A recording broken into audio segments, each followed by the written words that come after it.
it's great. Grab some pizza and we'll get started.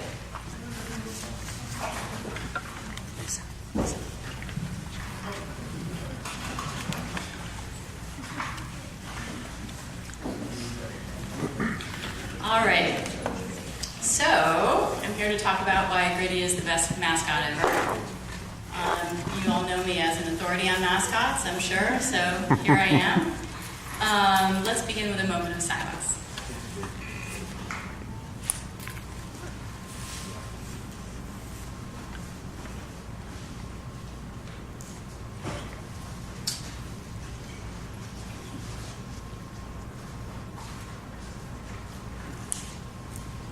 Thank you. All right, so for those of you who are new to Pop Lunch, I'll just give a little explanation about what this is.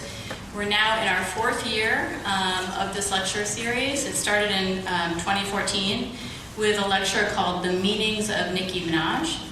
And that was a co-presentation with Shahida Kalamidin. And Shahida and I gave our perspectives on the meaning of Nicki Minaj in our culture, or just in general. And so to give you an idea of where that comes from, cultural studies is a practice that examines things that exist around us, like images, people, events, products, and it examines them, and here's where I guess I am sort of drawing on some expertise. It examines these elements as if they were texts, as if they were a book in your English class, or a text, a primary text in your history class. So we look at these texts, these people, these products, these objects, for their apparent meaning, like what they're designed for us to see, or if they're people, what they're performing for us to see. And then we also look at their implied or subtextual meanings. So in the Nicki Minaj example, while I was reading Minaj's videography as a performance of power in female sexuality, my colleague contextualized her within a larger system of commodification of women and of people of color, not as a symbol of power. So we read Nicki Minaj in different ways that emerged from who we are and how we experience the world. So you can imagine this approach applied to all number of things, and in the past we've talked about Super Bowl ads, Tinder, country music, Rihanna, it goes on and on. So if you ever have an idea for a pop lunch, definitely think about it. Literally anything in pop culture or in sort of culture is in bounds here. Okay, so now to hockey. Let me first establish that the Hartford Whalers are the greatest hockey team of all time, in spite of their no longer existing. So this was the team my father took my brother and me to when we were kids. We watched their games, and I think he took us in part because the tickets were so cheap. But I have fond memories of being with my brother and my father and listening to this theme song, which I will not sing for you, but which my brother would sing like at a moment's notice. It's very spirited. I recommend you look it up. Any Whalers fans out there? Thank you. Okay. So the framework for today's lecture is to talk about Gritty as a mascot of the whale. And I'm going to do this by stepping through three phases. First, what he looks like. Next, what he represents, and 1 and 2 kind of go together. And thirdly, what he is not. Okay. I'll also be referring to Gritty as if he were like a human capable of enacting free will, which he kind of is, because there's a human inside of him, but there are also other humans managing who he is in the world. So I think that mascots are this like unique terrain for trying to figure out what's going on culturally. They both are and are not people. So let's start with what he looks like.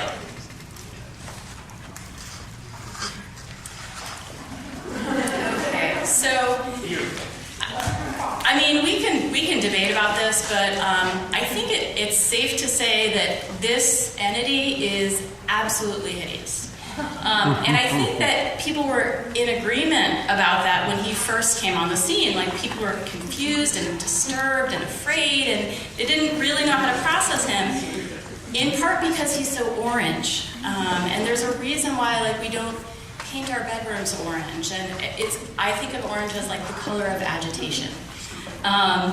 Also the shape of his face and his underbite, and you got this like googly eyes that he has no control over. It's shocking. Okay, so he's hideous. But his face shape also evokes these other figures from my childhood. Let me just actually I want to check in with you all. Who knows who the Muppets are? Raise your hand. Okay, good. And raise your hand if you are, okay, I'm going to do a duality. If you're either Team Kermit or Team Elmo. So if you are Team Kermit, raise your hand. And if you're Team Elmo, raise your hand. Okay, so it's an interesting divide. Okay, so they're all Muppets, but they do different things, and they appeal to us intergenerationally for different things, for different reasons. One more thing I want to check in on. Who knows who Miley Cyrus is? Okay. And raise your hand if you've seen the Wrecking Ball video. Okay, great. Okay, we won't be showing that here today, but I will make reference to it later. All right, so back to facial shape. So he's hideous, and it's interesting because face shape has been documented to be attached to how we perceive intelligence in humans.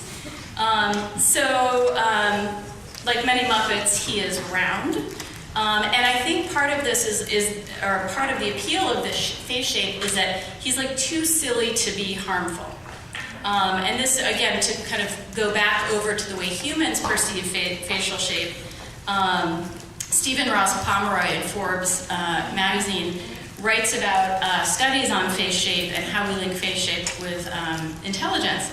And so he writes, the perception of lower intelligence is associated with broader, more rounded faces and a rounded and massive chin. Now, it's important to note that this doesn't mean that people with round faces are not intelligent. There's something in our wiring that perceives them to be. So when researchers checked to see if actual intelligence, indicated by measured IQ, was associated with specific facial features like roundness, they found no correlation. Yet we perceive him in this way. And I call this is like part of the dumb bumbler phenomenon that is really appealing about Gritty. So I assume you've seen some of this. So part of the brilliance of Gritty is that he capitalizes on the misperception that he is a complete doofus. So he plays up this role of dumb bumbler. Have you seen this on the ice? There's a little bit of sound here.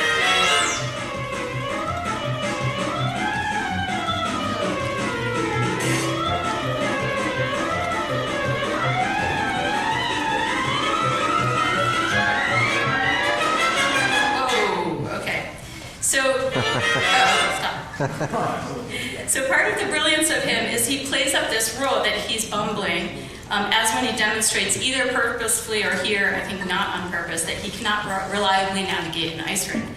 And that he's so silly perception is part of this underdog narrative, that someone or something so silly couldn't possibly also be like a threat or a menace or someone who's poised to win. And again, this is the brilliance of Gritty. So let's move on then to what he represents. He represents grit. So a few years back, Angela Duckworth published this book. By the way, she's a University of Pennsylvania psychology professor, and she published this book called Grit that got a lot of traction in the educational realm. And the reason it did is that it sort of claims to have isolated this like secret sauce for success. And it's not, and then it also breaks away the secret sauce from the idea that you have to be really, really intelligent to be really, really successful. So in fact, she offers something different, which is to say that while intelligence matters, a high IQ or talent or any other factor is not the greatest predictor of success. The number one predictor of a person's success is their unflagging commitment to a long-term goal. In other words, their grit. The key is to have grit or determination, the willingness to push through even when the odds are against you. And if there were ever a recipe for a mascot for a team, obviously that's like the best mantra you could ever wish for, like to press through even if you are 9 and 11. Are there any Flyers fans in here? Is that accurate? Leo, you'll correct me. We're under 500. Okay, great. So they're pressing on. They're gritty, and they're going to press on. So after Duckworth's book came out, a Philly Inquirer reporter wrote about the book. And this is pre-Gritty, so this is like 2 years before Gritty came on the scene. And he wrote, imagine that, a Philadelphia psychology professor setting the education world on fire with a one-syllable noun that just happens to define the city she currently calls home. So he's taking Grit, the book, the educational phenomenon, and saying she is like channeling everything that's great about Philadelphia. He continues, Angela Duckworth deserves all credit for her recent rise to Gladwellian heights, but we do hope, and I like this part, we do hope the punks who still view Philadelphians only as Santa-pelting snowball throwers can order this book for next day delivery. And then this quote that's up here, he says that her title takes aim at the notion of so-called naturals who seem to walk on water. I did the best I could for that. Okay, so gritty is gritty. Now I'm going to talk a little bit about my gritty. why he fascinates me as like an imaginative exercise. And I'm going to start with a riddle. And I have a devil dog. My children are just both perked up. I have a devil dog for anyone who can guess the answer to this riddle. Okay, so let me do a little groundwork here. Okay, my riddle about gritty has to do with commodification of female beauty. And just conceptually, so you've got the Disney princesses, they are in part monetizable because they represent certain ideas about female beauty. You can see that they wear similar colors, they're shaped similarly.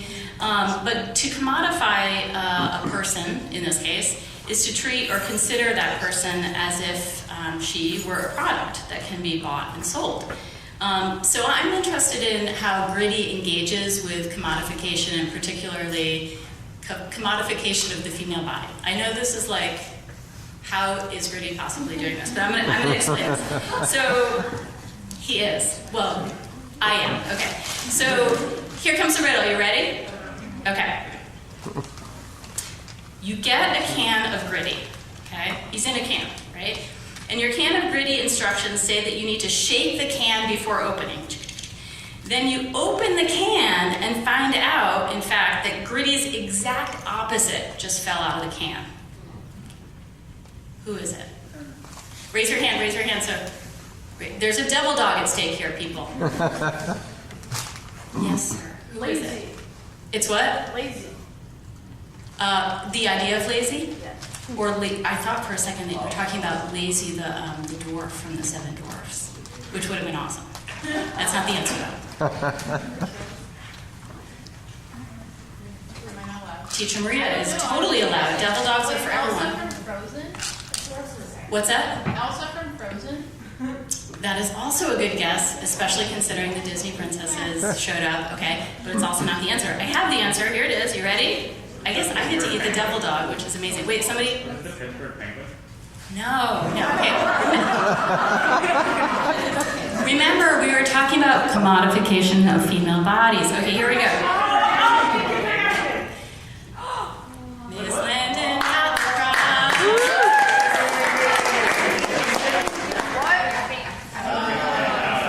Oh my God.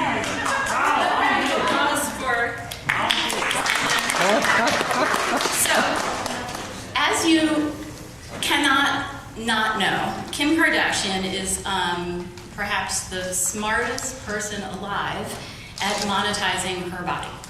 So she has made this into a science. She has built an empire on her body. She has built an empire on her body. I'll leave it at that. So she's the ultimate self-commodifier which means a ton of cash. So if your value system means that top of the heap is the most cash, she is all winning all the time, right? Now, the problem is it's not that simple. So when she's earning what she's earning, you have to ask who's paying, or what are the sort of ancillary effects of having the Kardashian brand out there as something that our children or you look at on a regular basis. So again, good for her in terms of making cash. So here's where Gritty flips over from dumb bumbler underdog to mad genius, or at least whoever's driving Gritty or managing Gritty. So he enters into this narrative, as you can see.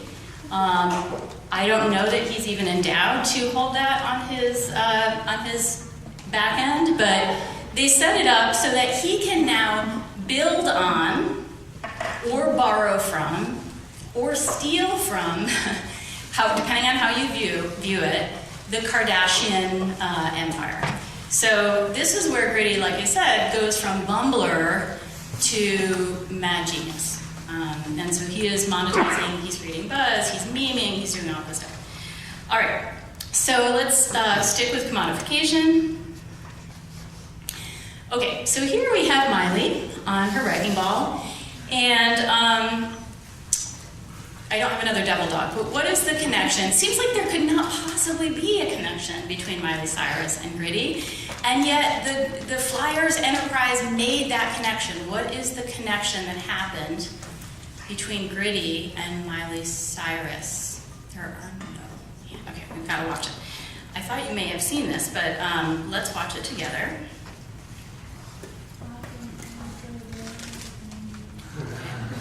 So when Gritty first made, you're recognizing it now, when Gritty first made his debut, he came in like a wrecking ball.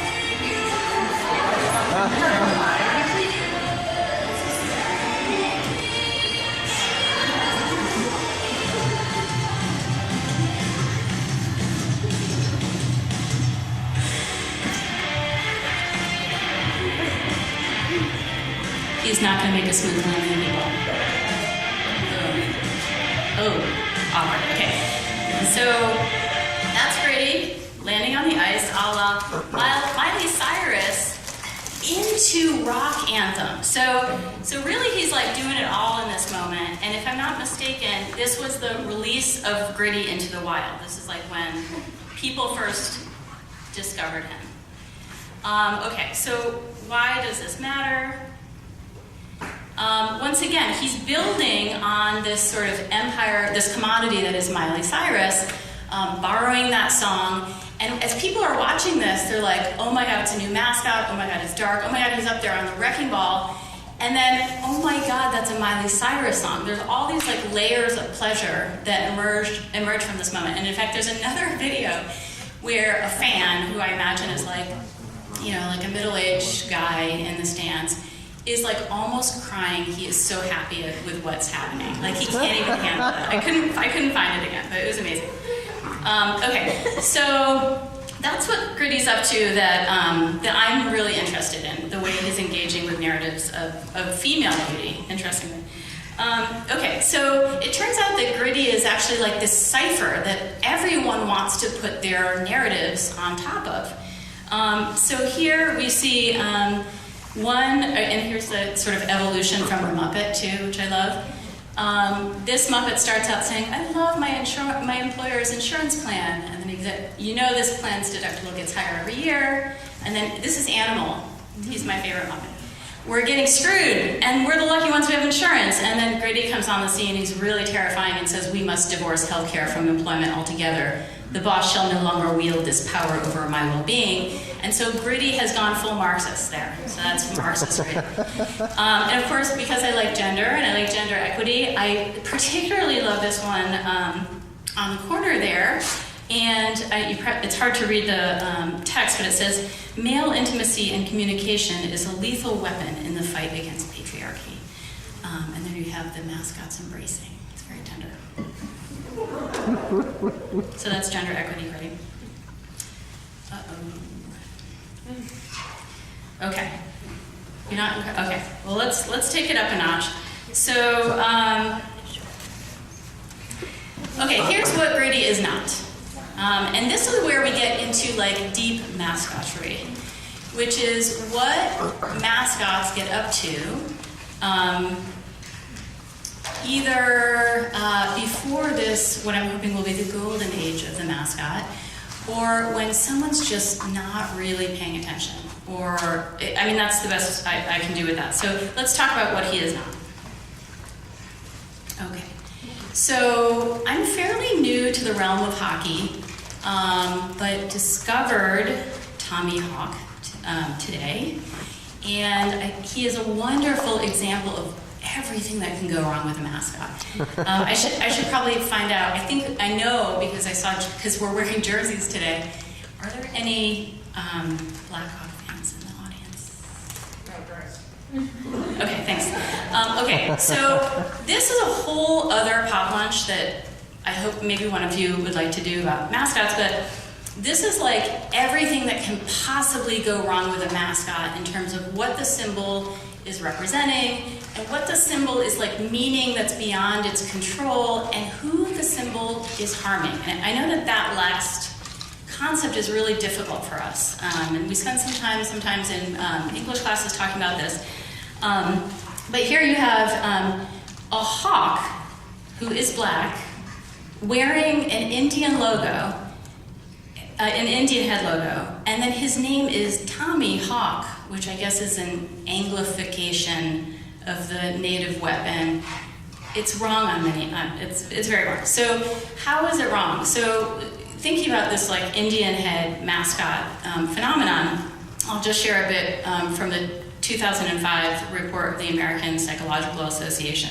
So this association put out this report because it turns out that mascots, and particularly Indian mascots, do harm. They do psychological harm. And so this report says that the association, quote, called for the immediate retirement of all American Indian mascots, symbols, images, and personalities by schools, colleges, universities, athletic teams, and organizations. The APA's position is based on a growing body of social science literature that shows the harmful effects of racial stereotyping and inaccurate racial portrayals, including the particularly harmful effects of American Indian sports mascots on the social identity development and self-esteem of American Indian young people. So this is my pop lunch title, Graveyard, Why Tommy Hawk is a Hot Mess, and Why the Redskins branding system is a boiling chamber pot. You can like take this up. I won't be delivering these pop lunches ever, but if you're inspired.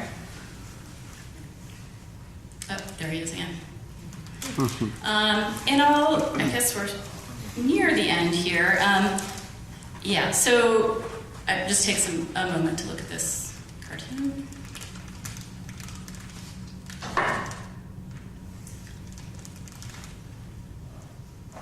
Okay. So here's the way I sort of, I guess I kind of recreate the narrative in my own image. I like to think that Gritty is not just a mascot for the Flyers, but a mascot for our times. And I like to think that that's because of who created him. So this man, Brian Allen, went to Pitt, still lives near Pitt. He's a freelance graphic designer. And so this is the daddy of Gritty. This is Gritty's daddy.